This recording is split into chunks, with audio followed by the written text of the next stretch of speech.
Tala Fou o Tala Fou mai le sifofonga le lau mua mo le nei tae ao, o le aso mo Februari lua a whelua tolu.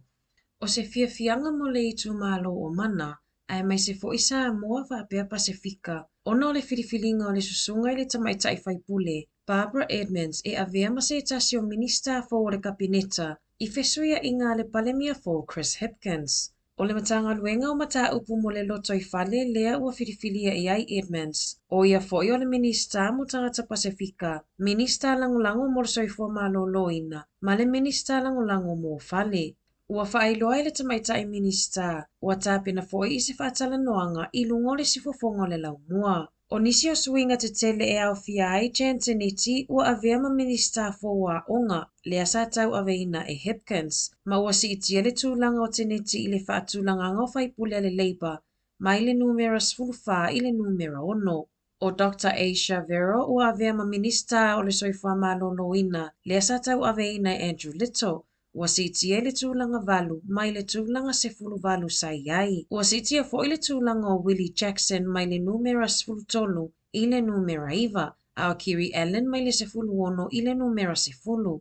Lea fo I ua ia tau aveina le tofinga o le atina enga o I tū malo. Ona naia mahuta sai le tūlanga valu ua pa uatu I le numera sefulu ono, ma o loo ia tau aveina pea le matanga luenga o mata upo le vai fafo, Peita ai ua whaase e atu le matanga luenga o whainga malo la iti. Ia Kieran McNulty. O Andrew Little sai le numera ono ua se e atu le numera sfulutolu. Ma ua avea ma minista o le puipuinga. Po o le militeli, whapea ai ma au nanga whaale malo. Ua tu maupea Grant Robertson I le matanga luenga o tupe. O Michael Wood ua whiriwhili ai avea ma minista o Kilani.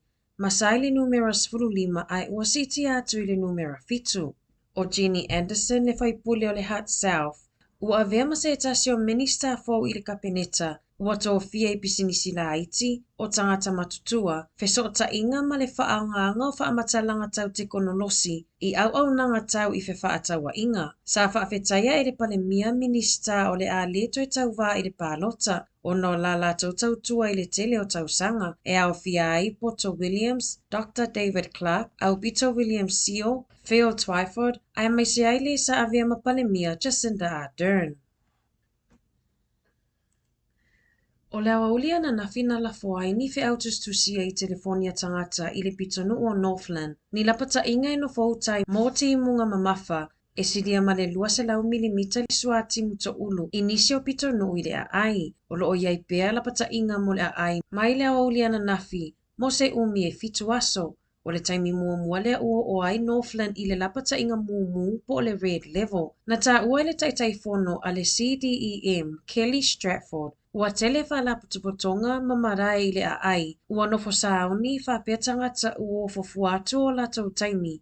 E tāpena ai e fesosoani, e ave esia whaamalo si maitanga tai o la tau whale manofuanga pe ai ai ni lolonga. O lo o lapata ia fo I le itu I mātu o orewa, moti I munga mamafa. O le lapata inga mumu ua au mai ai mawhautuanga a le NEMA, mo awala e nofo puipui ai tangata pe a whai ua a fia I lolonga, e iai le awana I toi tau mawhai nau tau mafa ua a fia I tā whenga, ma ia whaata wale nofo sila fia o tangata I le tala o le tau I lea taimi ma lea taimi. E lua supermarket I te tele au Kilani na ripotia mai le afia na nafi o loo tapunia pea talu mai tā whenga malolonga na afia ai I le whai ungo le vai aso. O supermarket ia na ina e le foodstuffs, e iai le Pack and Save I Wairau, ma le New World I Mount Albert o loo tapunia pea. E svulu whawhale o loa le foodstuffs na matua I whaalenga I nei lolonga, peita ai ua toi te talaina isi, se I vanga na ai le Pack and Save I Wairau, ma le New World I Mount Albert. O le atele senga luenga e toi whaiama whaamama ai supermarketi, ma o le atele fo I le tupe whaangai o iai tapenanga, pe ona tā ua le pulesilia le foodstuffs. E tele whainga malanga I le I whaatau nuuina I le asona nafi I Wellingtone, o na ole maalosi o le pua oa. E tele malanga wa alele le I mawhaina se e le malai wa alele I Wellingtone, o na ole le saonga le mu. E o mai le tai au nei, o lo fautua I nai le pūlenga on malai wa alele le lau tele, ia tautua na e siaki lunga o upenga ta whailangi mu malanga I aso lumanai, o no fisuia inga I le tau, ai mai se whainga malanga anga ai au Kilani. E ono iai se si itanga I pasene mo inisiua, Talulo longa matawhenga na awhia I le tele o a inga ma pisinisi au kilani. E silia ma le se fululua awhi claims po mata upu ua wha o atu I kamupani inisiua te tele. E ia I le IAG, Suncorp ma le Tower. O le IAG e silia ma le fitu awhi lua se lau mata upu ua wha o atu. Ma o le afa o le whainu mera, e mai whaafita au li na whianga iai a inga ma pisinisi I lo longa. E tolu afe mata upu I le Suncorp, ma le afe iwa se lau o mata upu ua whaanga ioi I le kampani inisiua a le Tower. Na whaaliere pulisiri o le ofisa e na whama mata upu tau inisiua, Mal Graham. I se saililinga na whaia I pisinisi Maori, na mawai e tusa o le ono se furupasene o pisinisi e le I whaia ni inisiua. Na tā ua I Graham, e tā ua mo a inga ma pisinisi le taimi nei, o na toi ilo ina la tau inisiua.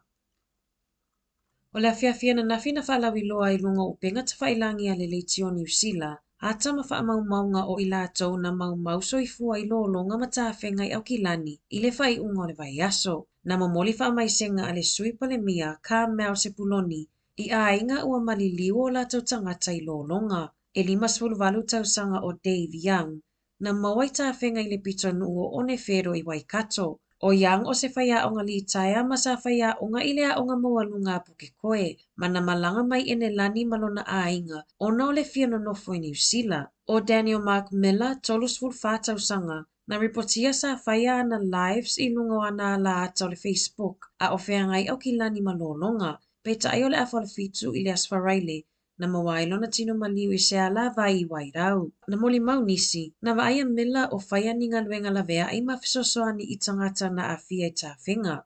O Daniel Newth, 25 tau sanga mai Sanino, na maliu I na ua vivilila na vaai se ala vai, a o te tele tā whenga I Wairau Valley. O Newth na whai masui o New Zealand tau sanga I tele, mo le ta alonga o le rock climbing, ma o le tangata mulimuli e ato ai le toa whao e la ato na maliliu. O le tamaya Dave Leonard I Remuera, na maliu I na ua solo palapala I lona whale matanu mi ai. O Leonard o sa inisinia ma e tele I na ufofu atu lona taimi, e whai ainga luenga mo le whale mataanga o le Museum of Transport and Technology I le a ai.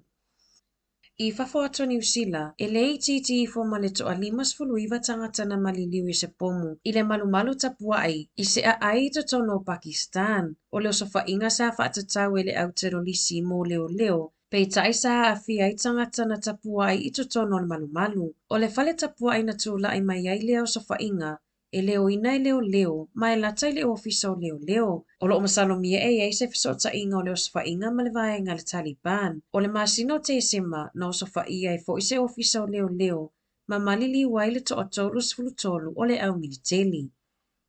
I ta'alonga, ua whaalia mai e le asosi soka le lanolangi, le FIFA, le toisui ai o le malai ta'alo e whaataunu ina I ta'alonga soka a le FIFA, mo le ipo le lanolangi le tūpao tamaitai. O le Mateora za Australia o le ata a alo ma le Republica a Ielani, I le aso 20 Iulai I le Stadium Australia I Sydney, ai le o le Sydney Football Stadium e peiona sa fuafua e whai ai ta'alonga, pei tai o suinga na whai au no le laititi o le malai ta'alo. O le aso lava lea e ta alo ai le au soka tamaitai New Zealand le Football Ferns, ma Norway I au kilani, e sidia ma se lau awhetangata o le a mai moai nei ta amilosanga, e peiona ripotia mai e le FIFA.